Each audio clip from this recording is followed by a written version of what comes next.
मंगलवार को देश के महान वैज्ञानिक और मिसाइल मैन के नाम से मशहूर हुए पूर्व राष्ट्रपति डॉक्टर एपीजे अब्दुल कलाम की जयंती है।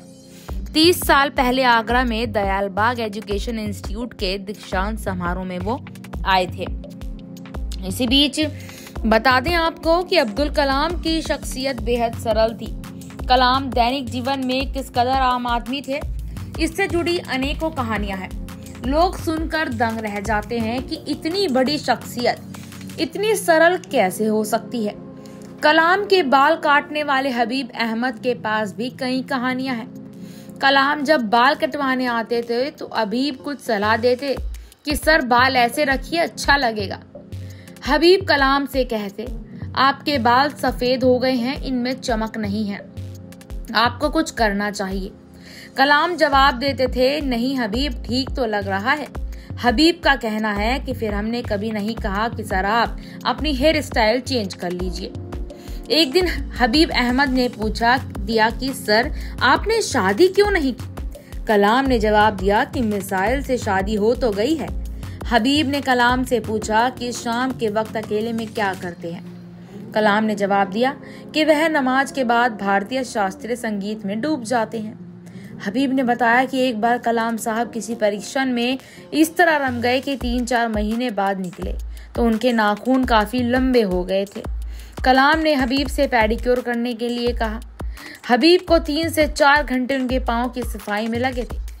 हबीब के घर जब पोता हुआ तो कलाम साहब ने ही अजान नाम रखा था।